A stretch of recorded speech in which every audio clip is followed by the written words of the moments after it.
Vaxtınız xeyir əziz izləyicilər. Bugün qonağım Xəzər Beynəlxalq Universitetinin Siyasi Elmlər üzrə professoru Ramiz Yunusdur. Ramiz bəy, hər vaxtınız xeyir, vətənə xoş gəlmisiniz. Təşəkkür edirəm, çox şadam sizi görməyə, Qiymət xanım. Mən də çox sağ olun. Biz gələndən sizin fəaliyyətinizi izləyirik. Siz ardıcıl olaraq Xəzər Universitetində, ADAD və Azərbaycan Dillər Universitetində mühazirələr söylədiniz. Mühazirələrinizin mövzularını bizim üçün aça bilərsinizmi? Bəli, mən artıq 3 universitetdə indiki dövrdə çıxışlarım olub və orada deməli mühazirəmin mövzusu belə idi. Dünyada gedən geosiyasi proseslər prizmasından Azərbaycan üçün risklər və imkanlar. Və bu çox vacib bir mövzudur. Bildiyiniz kimi şimalda Ukrayna-Rus savaşı, cənubda İran ətrafında cərəyan edən hadisələr və nə şimalda gedən, nə cənubda gedən hadisələr hələ bitməyib. Coğrafiyamıza görə biz, mənim çıxışımda da qeyd eləmişəm, bu talihdir və 200 il ərzində bu talih bizim ziyanımıza işləyib. Türk-Mənşə müqaviləsindən başlayaraq bu günə kimi və mən çalışdım bu günləri həm orada çalışan müəllimlərə, professorlara, orada fəaliyyətdə olan kim şagirdlərlə işləyir. Bir də hər bu universitetlərdə mənim 2 dənə mühazirəm olub, müəllimlərlə, sonra da tələbələrlə. Və çalışdım öz nöqteyi nəzərdən, öz baxışımı yönəldim, necə mən görürəm bu hadisələrin gedişatını və Azərbaycana bu olan imkanlar pəncərəsi, hansı ki, bu günləri açılır. Və bu günləri demək olar ki, bu imkan pəncərəsi, bu talih, bu coğrafiya bizim xeyrimizə işləyir. Və belə görünsə də, bu müharibələr də bizim xeyrimizə işləyir. Baxmayaraq ki, bu günləri dünyada qeyri-stabil vəziyyətdir, yeni dünya nizamı formalaşmayıb və nə vaxt formalaşacaq, bu heç kim dəqiq deyə bilməz. Və məhz bu baxımdan vacibdir, bu İkinci Qarabağ savaşdan sonra və Cənubi Qafqazda yeni status quodan sonra Azərbaycanın bu günləri son 5-6 il ərzində uğurları, lider dövlət səviyyəsində qalxmaq və ona görə bu prizmasından mən hesab edirəm ki, biz deyəndə ki, dövlətçilik, Azərbaycan, Azərbaycançılıq, hansı Azərbaycan qururuq, hansı yeni nəsil biz Azərbaycançılıqdan danışanda, yeni Azərbaycandan danışanda, yəni ki, hansı Azərbaycan biz qururuq və bunun əsas binövrəsi nə olacaq? Çünki binövrəsi bizi birləşdirən Qarabağ olubsa və bu şuurlu şəkildə olub bütün 10 milyon xalq üçün. Amma bunun sonraki bir istiqaməti necə olacaq?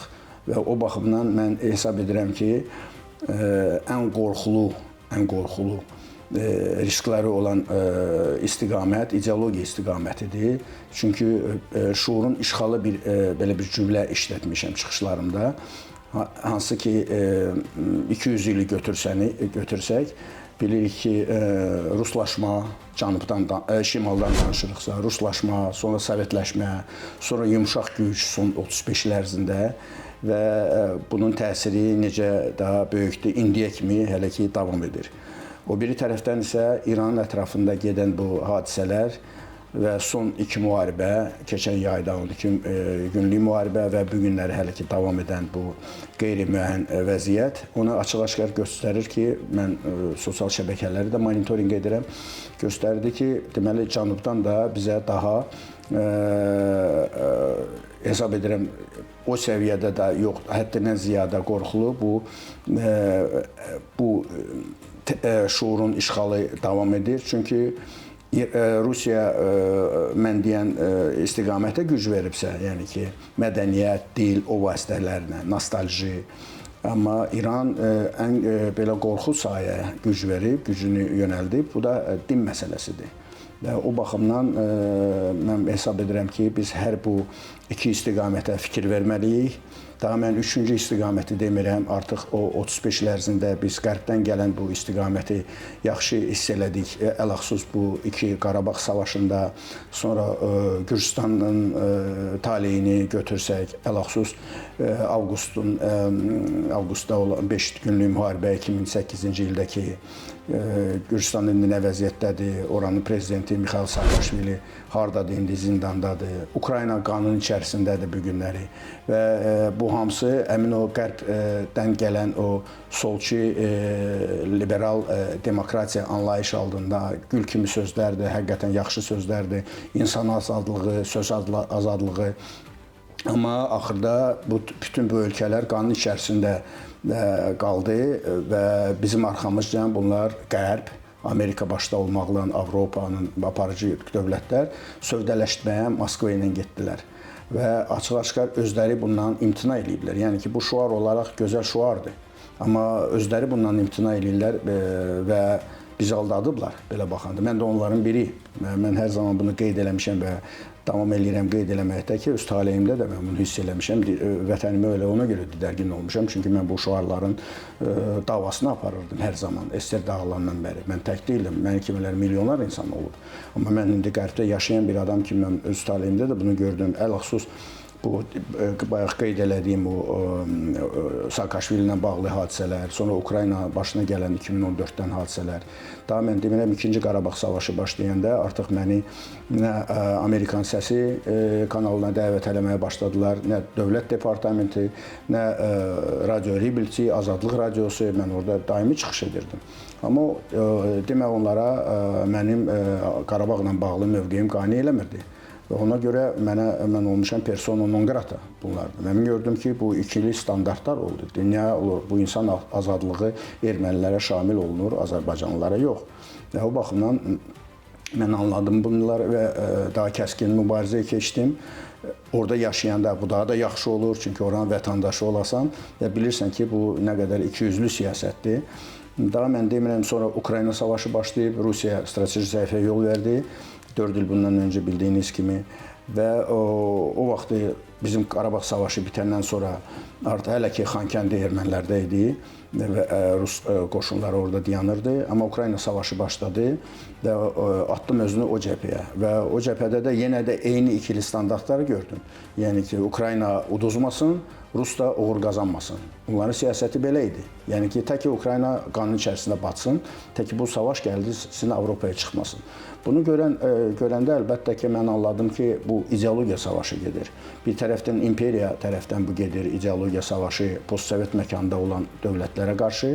Amma Qərb də bu ideologiyanı istifadə edərək bizim əleyhimizə və əlbir olub həmin o Moskvanın özü ilə də. Bir tərəfdən deyir, demokratiya ilə avtokratiyanın savaşı, amma bir tərəfdən həmin demokratiya əlbir olur bu avtokratiya ilə və demokratiyaya inanan qüvvələri də satır. Və o baxımdan mən hesab etdim ki, bu ideoloji məsələ çox vacib bir məsələdir. Çünki informasiya sayəsində çalışıram və hesab etdim ki, bu günləri bu mənim sos bir siqnalımdır, həyəcan bir siqnalımdır. Hansını ki, mən hesab edirəm ki, mən ilk növbədə təhsil ocaqlarında qaldırmalıyım. Çünki bu ilk növbədə mənim zənnimcə bu milli təhlükəsizlik məsələsidir. Və ona görə əlbəttə ki, təhsil, yenə də təhsil, yenə də təhsil və təhsil ocaqlarında mənim çıxışlarım bu barədə vacibdir və ona görə bu günləri də son mühazirəm onu göstərdi ki, maraq böyükdür, cəmiyyətdə ələxüsus tələbələrin içərisində. Daha mən müəllimləri demirəm, çünki həqiqətən suallar çoxdur və biz bilməliyik ki, bu günləri bizim imkanlarımız bu açılan pəncərədə hansılardır, amma risklər də necədir? Çünki elə-belə bu risklər yox olmur. Onlar formasını dəyişdirir. Sadəcə biz bunu bilməliyik və 35 il bundan öncə, 100 il bundan öncə ola bilər dövlətimizin sistemli şəkildə buna subyektiv, obyektiv səbəblərdən müqavimət göstərmə imkanları yox idi. Amma bu günləri artıq biz bir dövlət kimi ayaqdayıq, güclü dövlətik. Daha da güclü olmaq üçün biz gərək bunları görək və onların qabağını alaq. Və mən öz vəzifə borcumu bunda görürəm və təşəkkür edirəm ki, bu siz sualı ünvanladınız və hesab edirəm ki, bu çox vacib milli təhlükəsizlik məsələsidir.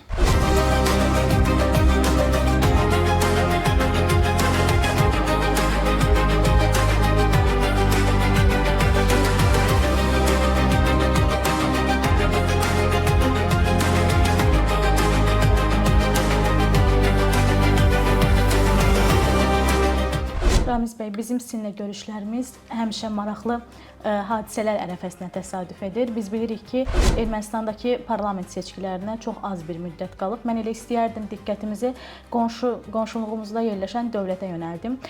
Günlər öncə Prezident İlham Əliyev də Ermənistanın hazırda daxili siyasəti ilə bağlı fikirlər bildirdi. Bizim qarşımızda iki ssenari var. Ya Ermənistan Paşinyanla davam edəcək, ya da digər variant reallaşacaq və Paşinyan hakimiyyətdən gedəcək. Maraqlıdır, Azərbaycan dövlətinin liderinin Ermənistandakı seçkilərə təsiri necə ola bilər? Təbii ki, mövqelərinin. Əgər biz digər ehtimalla rastlaşsaq, yəni Paşinyan hakimiyyətdən gedərsə, burada ssenari nə olacaq? Deməli, gördüyümüz odur ki, Ermənistanda da son rəy sorğuları onu göstərir ki, Paşinyan uğur qazanacaq. Amma bu uğur necə olacaq? 50+1 yoxsa 60+1 belə baxanda?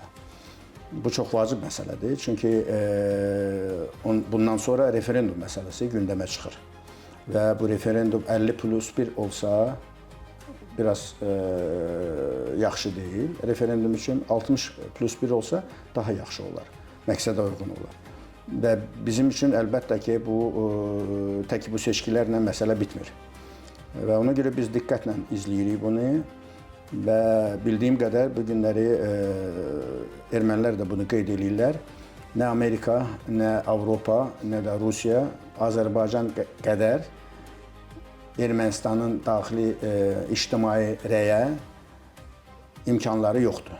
Çünki onlar açıq-aşkar elan edirlər ki, özləri boynuna alırlar ki, etiraf edirlər ki, Azərbaycanın prezidentinin bu günləri hər çıxışını izləyirlər və o bu günləri müsbət də təsir edə bilər, mənfi də təsir edə bilər. O baxır orada gedən proseslərdən. Və ona görə biz açıq-aşkar həmişə prezident onun öz səviyyəsi var, onun öz komandası, bu rəsmi şəxslərdir.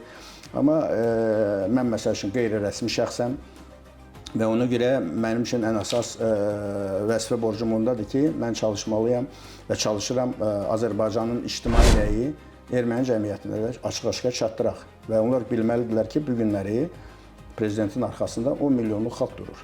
Və 10 milyonluq xalqın da rəyi budur. Prezident deyə bilmədiyi, diplomatlar deyə bilmədiyi sözü biz deyək. Biz də deyək və biz də açıq-aşkar deyək ki, deməli biz görürük ki, bu günləri Avropa Parlamenti, Belçika, Niderland, Benelux, Fransanın özü və o birlər, Amerikanın özündə də müəyyən qüvvələr təsir edirlər ki, güya ki, bu əsrdə olmuş ermənilər girovda yaşayırlar, güya ki, burada girov düşüblər. Amma hərçənd ki, bizlər üçün, bütün cəmiyyətimiz üçün bu sanki natsist dövründə olan hansı ki Nürnberg məhkəməsi olanda bizim öz Nürnberg məhkəməmiz olub və onlar cinayətkardır. Və onlar 20 il mənim üçün qalsa, deməli ölüm cəzası olsaydı daha da yaxşı olardı. Əfsuslar olsun bu yoxdur bu günləri, amma indi onlara 19 il, 20 il nə qədər onlara hökm oxuyublar, o qədər də oturmalıdırlar. Və bu alver predmeti ola bilməz. Və biz bunu onlara açıq-aşkar kəskin bunu bildirməliyik. Çünki biz heç istəmirik. Çünki onların əlləri qana batıb. Və hətta biz deməliyik ki, Robert Koçaryanla da, Serj Sarkisyanla da, bir də Levon Ter-Petrosyanla onlar da gəlməlidirlər, orada o məhkəmədə oturmalıdırlar. Və biz bunu hər zaman qeyd eləməliyik. Rəsmi də, qeyri-rəsmi də. Və deməliyik ki, bu günləri erməni xalqı özü seçim qarşısındadır. Özləri də bunu etiraf edirlər. Dünənləri mən onların parlamentin sədrinin müsahibəsini qulaq asdım. O açıq-aşkar özü dedi ki, deməli bu günləri seçim bir dənədir. Yəni ki, ya savaş, ya sülh. Başqa bir seçim yoxdur. Deməli, indi hökumətdə oturanlar bunu anlayırlar. Onların tərəfdarları bunu anlayırlar. Amma erməni cəmiyyətin 50%-dan çox bunu indiyə kimi dərk etmirlər. Və biz görürük ki, orada gedən proseslər, hətta hakimiyyətdə olan qüvvələr, biz eşitmişəm bu yaxında Arrat Mirzənin haqqında Okampo ilə əlbir olub, Azərbaycanın əleyhinə bəzi fəaliyyətləri də açıq-aşkar dünya mətbuatında işıqlandırılıb. Bu baxımdan biz anlamalıyıq ki, bunlar hansı oyun oynayırlar, bunlar indi bizim gözümüzə aşıq olmayıblar, bu sülh müqaviləsinə gedirlər. Çünki güc bizim tərəfimizdədir, konjunktur bizim tərəfimizdədir və bu coğrafiyada bu günləri bizə işləyir, imkan pəncərəsi də hər tərəfdən bu günləri bizim xeyrimizədir. Amma bu ola bilər sabahları bu imkan pəncərəsi bağlandı. İndi nə vaxt bağlanacaq? 2 ilə, 5 ilə heç kim deyə bilməz. Çünki Ukrayna-Rus savaşı davam edir, İran ətrafında hadisələr davam edir. Trump bugün hakimiyyətdədir, sabah hakimiyyətdə olmaya da bilər. Avropa da bizi sevməyənlər göz qabağındadır. O baxımdan ermənilər vaxt udmaq istəyərdilər. O baxımdan. Niyə sabahları başqa bir siyasətdə yürüdə bilərlər. Biz də bunu anlamalıyıq və açıq-aşkar onları deməliyik. Artıq biz siyasi səhifə 35 il bundan öncə verməyəcəyik. Biz hətta gözləməyəcəyik. Biz də hətta gözləməyəcəyik ki, yəni ki, siz götürsəniz bu seçkilərdə, sonra da referendumda, deməli, savaşa üstünlük versəniz, biz artıq heç nəyi gözləməyəcəyik. Çünki dünyada görürsünüz ki, hüquq işləmir, beynəlxalq hüquq deyilən anlayış yoxdur. Heç kimə qarşı da bu yoxdur. Deməli, güc də bizdədir. Bizdə artıq görəndə ki, siz savaşçı seçirsiniz və siz referenduma getmək istəmirsiniz, əvvəla biz rəsmi qaydada parlamentdən, mən bir vətəndaş kimi bizim siyasi rəhbərlikdən, başda cənab prezidentdən də xahiş edirəm ki, bizim anayasamıza İrəvanı da, Göyçəni də, Zəngəzuru da daxil edin. Necə onlar bunu ediblər, biz də bunu etməliyik. Amma biz edəndən biz onu necə Trump, Witkov bunu açıq-aşkar mətbuata dedi də, Trump özü bizim prezidentimizdən soruşdu. Niyə görə dayandınız sərhəddə? Artıq bu sizin tarixi torpaqlardır. Prezidentimiz nə dedi? Dedi ki, beynəlxalq qanun tələb edir ki, biz qanunu pozmamalıyıq. Trump da dedi ki, mən bunu edərdim. Və Trump bugünlər açıq-aşkar bunu göstərir. Trump bunu göstərir, böyük dövlətlər bunu göstərir. Kimin gücü var onu göstərir. Belədirsə, bu da bizim tarixi torpaqlarımızdır. Siz də bunu istəmirsiniz, siz də bizlə savaş etmək istəyirsiniz. Elə gəlin, bərə başdan biz savaş edək, gedək elə torpaqlarımızı götürək. Biz bunu dilə gətirməliyik. Biz bunu işıqlandırmalıyıq. Bunlar da bilməlidirlər, yox, Azərbaycan cəmiyyəti 10 milyon bunu deyirsə, deməli biz oturub papağımızı qabağımıza qoyub fikirləşməliyik. Bu bizə lazımdır ya yox. Yəni ki, bu bizim təsir imkanlarımızdır. Onların ictimai rəyi. Mən belə görürəm və mən əlbəttə ki, hiss edirəm ki, getdiyi hadisələr göstərir ki, erməni cəmiyyəti bu günləri Paşinyanı seçəcək. Amma necə seçəcək, hansı rəqəmlə və sonra referendum məsələsi nə yerdə olacaq? Ona görə biz həm gücü də, həm də sülhü də gündəmdə saxlamalıyıq. Amma məndən səmimi soruşsanız, mən sizə səmimi deyərəm. Orada 2-3 nəsil dəyişməksə, heç vaxt onların səmimiyyətinə inanmaq olmaz. Çünki 2 Qarabağ savaşı gözümüzün qarşısında olub. Siz gəncsiniz, amma mənim şəxsən taleyimdə də bu oldu. O baxımdan bu olmasaydı elə vətəndə tərk etməzdim. Yaşayardıq burada. Amma biz görmüşük bunlar necə istifadə ediblər bizim yaxşılığımızı və ona görə hesab edirəm ki, artıq belə səhifə yol vermək olmaz və mən bilirəm ki, onlarda nə Konrad Adenauer olacaq, necə Natsist Almaniyasında və necə onlar bu Natsist Almaniyası bu yolu keçdi, bugün görürük. Bunlar heç ağıllarında bu fikir yoxdur. Görürsünüz, onlar necə yanaşırlar. Əksəriyyəti, bu da bizim o separatistlər olan bizim zindanda oturanlar. Onları özləri üçün qəhrəman kimi qəbul edirlər. Almaniya o vaxtı nə Ribbentropu, nə Goebbelsi, nə Hitleri, nə Bormanı belə qəbul etməyiblər.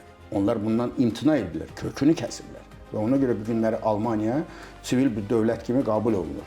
Və Ermənistanda bu olmayanda biz hansı sülhlə danışa bilərik? Yəni ki, biz sülhə gedirik. Bu yoldur. Amma biz bilməliyik ki, biz kimlə sülhü bağlayırıq. Çünki sabahları vəziyyət dəyişsə, onlar unudacaqlar və onların arxasında duran qüvvələr hər zaman tapılacaq və ona görə biz hər zaman bu force major hadisələrə hazır olmalıyıq.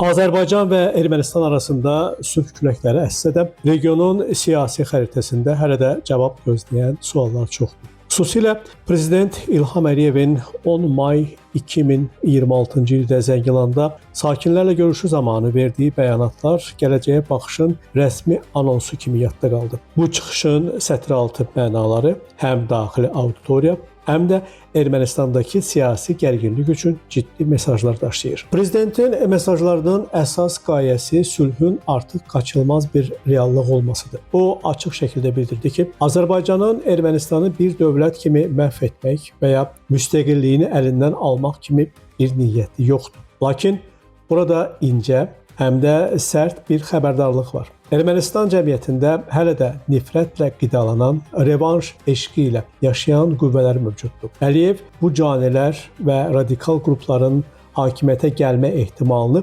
Ermənistan xalqı üçün böyük bir bəla kimi xarakterizə etdi. Bu bir növ Ermənistan seçicisinə seçiminiz taleyinizi müəyyən edəcək deməkdir. Bu bəyanatları Ermənistanda iyun ayında keçiriləcək seçkilər fonunda oxuduqda mənzərə daha da aydınlaşır. Prezidentin sözləri Paşinyan hakimiyyətinin sülh tərəfdarı olan xəttinə münasibət, Köçəryan kimi radikal müxalifətə isə qırmızı işıqdır. Zəngilanın sürətlə bərpası və böyük qaydışın reallığa çevrilməsi isə Azərbaycanın masada və meydanda nə qədər güclü olduğunu bir daha nümayiş etdirir. Ermənistan tərəfi isə bu çıxışı fərqli prizmalardan görür. Paşinyan tərəfdarları bunu sülhün qarantı və radikalları sıradan çıxarmaq üçün bir fürsət hesab edirlər. Onlara görə bu mövcud hakimiyyətin siyasətinin düzgünlüyünü təsdiq edir. Müxalifət isə təbii ki, bu fürsəti əldən vermir. Onlar bu bəyanatları suverenliyə müdaxilə və ya Paşinyanla Əliyevin birgə planı kimi qələmə verərək xalqın hissləri ilə oynamağa çalışırlar.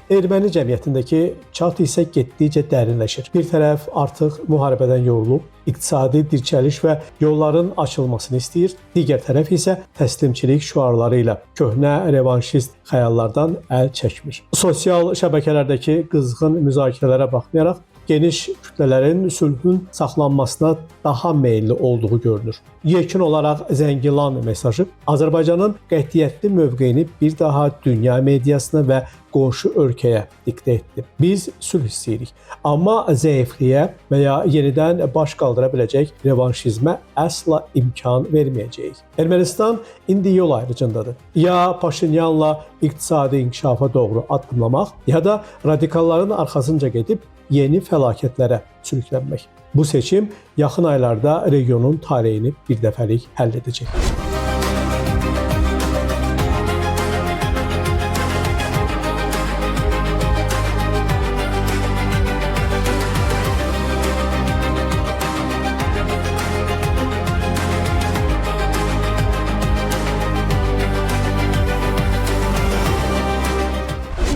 Ki, məhz 2-ci Qarabağ savaşından sonra Azərbaycan Cənubi Qafqazdakı status quo-nu dəyişdi və hazırda Azərbaycan tək güc modeli kimi gündəmə gəlir. Həm biz iki cəbhə arasında qalmışıq. Bir tərəfdə İran cəbhəsi, bir tərəfdə Ukrayna cəbhəsi və Azərbaycan həm Gürcüstanı qoruyur, çünki logistika buradan keçir, həmçinin də Ermənistanla Zəngəzur dəhlizi üzərindən müəyyən bir hesablaşmamız var. Maraqlıdır, Qafqaz Federasiyası və ya Konfederasiyası perspektivi nə qədər realdır? Daha real görünən bilirsiniz nədir? Bu Qafqaz, Cənubi Qafqazda olan 3 ölkə Baltik yəni ölkələr kimi fəaliyyətdə olsunlar.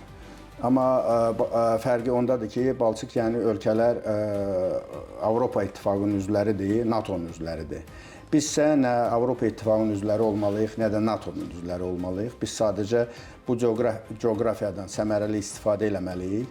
Və bu, hətta siz düz qeyd elədiniz, Gürcüstan Azərbaycanla, Türkiyə ilə strateji partnyorluq gördünüz ki, Gürcüstanı bu günləri imkan verdi, ayaqda qalsın.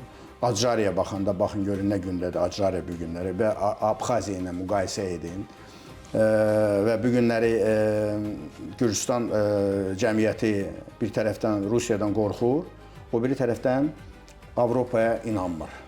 Və üstünlüyü verib ki, Azərbaycanla Türkiyənin o müttəfiqliyinə və görürsünüz ki, həm Azərbaycan son 35 il ərzində Amerika ilə ən yaxşı səviyyədə bizim rəsmi münasibətlərimiz var və mən bildiyimə qədər, ya hiss eləyirəm, sizə deyə bilərəm ki, hesab edirəm ki, bu günləri Gürcüstanın Amerika ilə müəyyən mənada yaxşı belə istilik əlamətləri görmək, hesab edirəm ki, Azərbaycanla Türkiyənin bu məsələdə əli var və çünki bu bizim marağımızdadır. O ki qaldı Ermənistana, bu ayaqları xırdaladım. Bizim bu Ermənistanda gedən daxili siyasətlə olan proseslər və əlbəttə ki, bizim marağımızdadır ki, biz nə qədər güclü olsaq, qonşularda qeyri-stabil vəziyyət olsa və qonşulara bizim hər zaman tarixi düşmanlarımız, belə deyim, çəkinmirəm bu sözdən, şimalda, cənubda və bəzi qərbdə olan qüvvələr, onlar bundan istifadə edəcəklər. Ona görə belə eləmək lazımdır ki, bu həm Gürcüstanın, həm Ermənistanın özündə ictimai rəy, siyasi establishment, elita o səviyyədə artıq olmalıdırlar. Onlar anlamalıdırlar ki, biz üç dövlət bu günləri biz öz bu Cənubi Qafqazın problemləri özümüz həll eləməliyik, strategiyanı qurmalıyıq və bu strategiya belə olmalıdır ki, biz heç bir platformalara, institutlara daxil olmamalıyıq. Sadəcə onlardan praqmatik qaydada istifadə etməliyik. Şimaldan da, cənubdan da, qərbin özündən də, daha mən demirəm Mərkəzi Asiya və Çin məsələsi. Çünki o ki qaldı Azərbaycan konkret, biz demişik ki, prezident də bunu dedi ki, bizim ailəmiz türk dövlətləridir. Və gördüyünüz kimi son bir neçə il ərzində, ələxüsus Xankəndidə, bu artıq Xankəndi işğaldan azad olunanda, son 3 il ərzində də belə götürəndə 2 il yarım ərəfədə gördüyünüz kimi türk dövlətləri təşkilatı nə qədər güclü inkişaf edir. Və bu olacaq bizim Avropa İttifaqımız, bu olacaq bizim NATO-muz. Gec-tez bunu deməli bu hərbi ittifaqa çevrilə bilər. Deməli çünki qabaqda iqtisadiyyat gedirsə, deməli arxada siyasət olmalıdır. Adət Amerika dövləti belədir. Orada qabaqda iqtisadiyyat gedir. Siyasət də bu paraları qoruyur. Necə qoruyur? Deməli Amerikanın bütün planeti götürəndə görürsünüz Amerikan bazaları oradadır.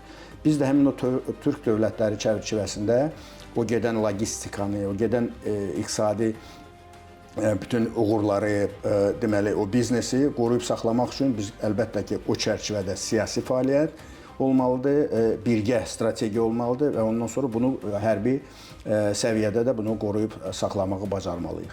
Və Cənubi Qafqaza gələndə də, çünki bu gördüyünüz kimi şimal logistika artıq işləmir, Rusiya ilə Qərblə münasibəti göz qabağında nə səviyyədədir, Cənubda gedən, cərəyan edən hadisələr, deməli şimalı yolu da kapatdı, deməli orta dəhliz həddindən ziyadə bu günləri gündəmdə oldu və orta dəhliz deyəndə hamı başa düşür ki, bu Xəzər dənizdən Azərbaycandır, çıxış da Gürcüstandır. O baxımdan bu günləri 2 qat, 3 qat bizim rolumuz artır və son zamanlar bu Azərbaycan siyasi Məkkəyə çevrilib. Görürsünüz kimlər tək gəlib getmir buralara. Və həmin Baltik yəni ölkələrin rəhbərləri gəlir, Avropalıların aparıcı liderləri gəlir, başda Giorgio Meloni olmaqla, hansı ki, bu günlər Avropa İttifaqının 3-cü iqtisadiyyətidir və bizim bir nömrə müttəfiqimizdir.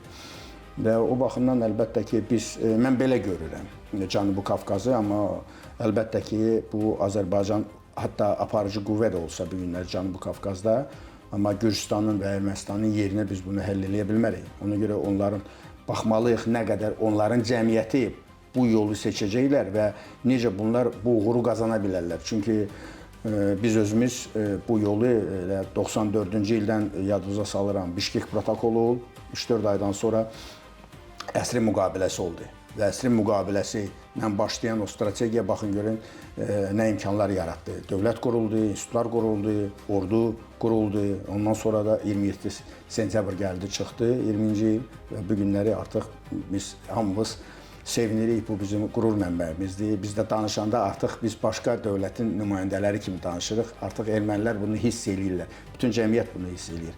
Əfsuslar olsun ki, bu günləri bu nə Ermənistanda var, nə də Gürcüstanda var. O mənada ki, əfsuslar olsun deyirəm, bilirsiniz nə mənada. Çünki həm Ermənistan, həm də Gürcüstan bu günləri həm Rusiyadan, həm Qərbdən həddindən ziyadə asılıdırlar və tez bir zamanda bu asılılıq aradan götürülməz. Çünki Ermənistanda son Paşinyan-Putin görüşü buna açıq işlər göstərdi. Gürcüstanın 2 dənə Qarabağı var. Çıxınvali regionu, bir də Abxaziya və Rusun orada imkanları. Rus hələ ayaqdadır. Bəlli deyil, Rus-Ukrayna savaşı necə qurtaracaq. Ona görə bu bir günün işi deyil, bir ilin də işi deyil. Bu strategiyadır. Mən bunu strateji belə görürəm. Amma bunun nə zaman və necə olacağını bu günlər heç kim deyə bilməz və sabahları dünyanın nizamı necə formalaşacaq, Amerika ilə Çin münasibətləri nə səviyyədə olacaq.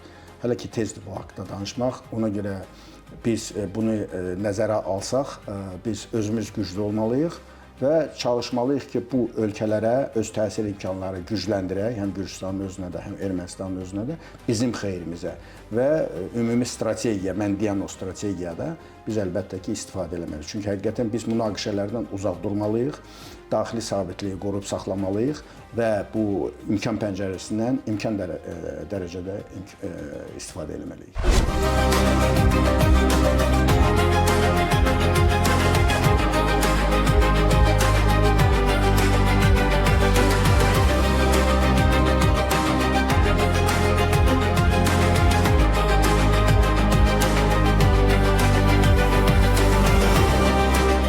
Cənubi Qafqaz bugün sanki dünyanın iki böyük alov nöqtəsi, Ukrayna və İran cəbhələri arasında sıxılıb qalmış strateji adanı xatırladır. Bu çətin coğrafiyada Azərbaycan sadəcə bir dövlət deyil, həm də regionun təhlükəsizliyini və logistikasını çiyinlərində daşıyan əsas güc mərkəzi kimi çıxış edir. Gürcüstanın iqtisadi dayanıqlığı və Qərblə əlaqələri məhz Azərbaycanın çəkdiyi enerji və nəqliyyat xəttləri üzərindən keçir. İndi isə gündəmdə Ermənistanla olan Zəngəzur dəhlizi məsələsi var ki, 2026-cı ildə tikinti mərhələsinə keçirilməsi planlaşdırılan bu layihə regionun bütün simasını dəyişə bilər. Bəs bu qədər sıx iqtisadi bağlar gələcəkdə regionun siyasi birliyinə, bir növ Qafqaz Konfederasiyasına yol aça bilərmi? Tarixə baxsaq, bu ideya yeni deyil. 1918-ci ildə və sonraki mühacirət illərində Qafqazın vahid bir güc olması üçün cəhdlər edilib. Lakin hər dəfə etnik münaqişələr, xarici güclərin müdaxiləsi və ölkələrin suverenlik həssaslığı bu planları yarımçıq qoyub. Bu gün də mənzərə çox fərqli deyil. Ermənistandakı revanşist meyllər, Gürcüstanın üzünü tam qərbə çevirməsi və Azərbaycanın öz müstəqil xarici siyasət xəttini hər şeydən üstün tutması yaxın gələcəkdə vahid bir siyasi dam altında birləşməyi çətinləşdirir. Amma bu o demək deyil ki, əməkdaşlıq qeyri-mümkündür. Əksinə, biz indi daha real və ayağı yerə basan bir modelə, funksional tərəfdaşlığa doğru gedirik. Azərbaycan öz praqmatik siyasəti ilə həm Türkiyə ilə müttəfiqliyini qoruyur, həm Rusiya və İranla balans saxlayır, həm də Avropanın enerji ehtiyacını qarşılayır. Bu tək güclü aktor modeli regionu xaosdan qoruyan əsas qalxandır. Əgər Ermənistan da bu qatara vaxtında minə bilsə, Cənubi Qafqaz müharibə meydanı deyil, dünyanın ən önəmli tranzit və rifah mərkəzinə çevriləcək.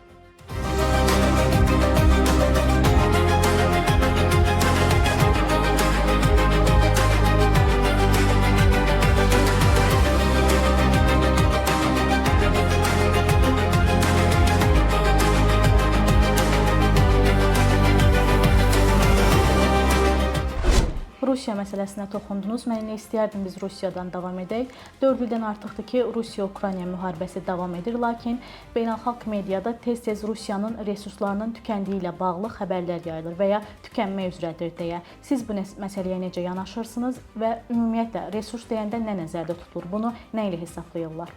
Yaxşı sualdır. İlk öncə onu demək lazımdır ki, Rusiya strateji səhifəyə yol verdi. Bu nə deməkdir? Belə bir dənə hərbi strateg var, məşhur Karl von Clausewitz. O deyirdi ki, strategiyada səhv olanda onu taktiki yollarla düzəltmək qeyri-mümkündür.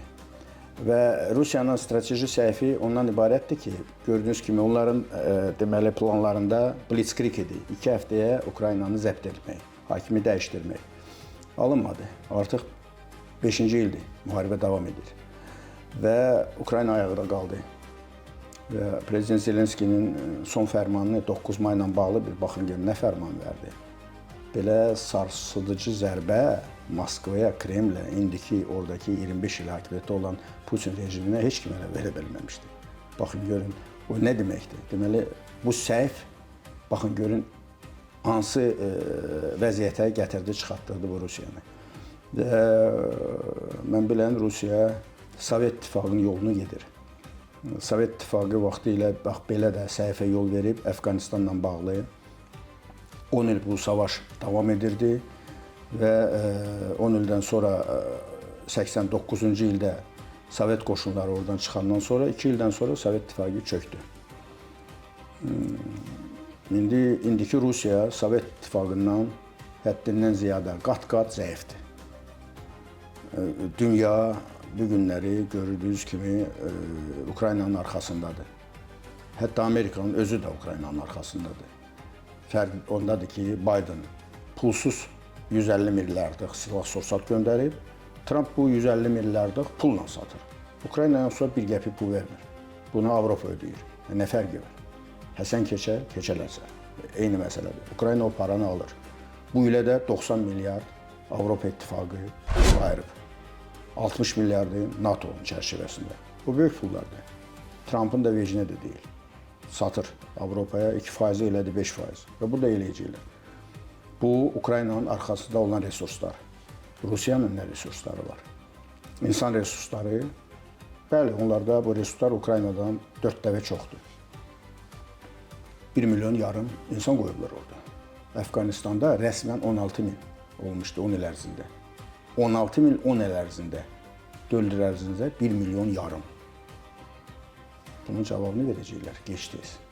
İqtisadiyyat bu günləri hərbi relslərdədir. Hərbi relslər nə deməkdir? Deməli, o biri məsələlər qaldı qıraqda. İlk növbədə sosial məsələlər. Bu yaxında Rusiyanın tanınmış akademiki Nigmatulin familiyasında tanınmış akademikdir. Açıq-aşkar bu həyəcan siqnalı dilə gətirdi. Putinin özünə müraciət elədi. Tənqid elədi onu. Artıq Putini tənqid eləyirlər, açıq-aşkar onun tərəfdarları. Bu 25 il ərzində belə şey olmamışdı.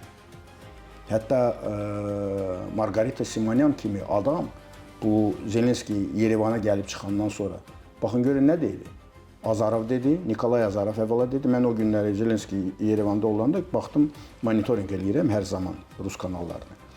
Nikolay Azarov, Yanukoviçin baş naziri, o gəldi, çıxdı ora. O da Rusiyadıdır, qaçıb. İkinci sonra Sergey Markidonov çıxdı. Onların belə MGMO-da çalışan oranın bir təbliğat ruporu. Axırda da Margarita Simonyan. Şu da bir gündə. Margarita Simonyan da dedi ki, bu günləri Ukraynanı cəzalandırmaq Putin də eləməsə, ondan sonra gələn eləməlidir. Artıq ondan sonra gələn söhbəti dilə gətirirlər. Və mən belə başa düşürəm ki, gec-tez onlarda bu Yeltsin-Putin məsələsi necə olub? 25 il bundan öncə. Bunlarda da belə bir Putin, Patruşov, Putin başqası belə bir dəyişmə olacaq. Çünki kimsə cavab verməlidir. İqtisadiyyat yaxşı vəziyyətdə deyil. Resurslar tükənir. Ukrayna artıq enerji infrastrukturu bombardıman eləyir. Baxın görün nə səviyyədə. Artıq söhbət gündəmdədir ki, 800 kilometrlik ballistik raketlər bugün sabah işə salınacaq. O 9 may Putinin Trumpdan xahişi neyinə bağlıdır? Deməli, başa düşür ki, Ukrayna bu günləri 9 mayda Moskvanı, Qırmızı meydanı bombardıman eləyə bilərdi. Və bu ondan imdad diləyir Trumpdan ki, təzyiq göstər. Bu da yenə də Zelenskinin xeyrinə oldu, Ukraynanın xeyrinə oldu. Belə olan halda Çin onların tərəfində deyil. İranın vəziyyətini görürük.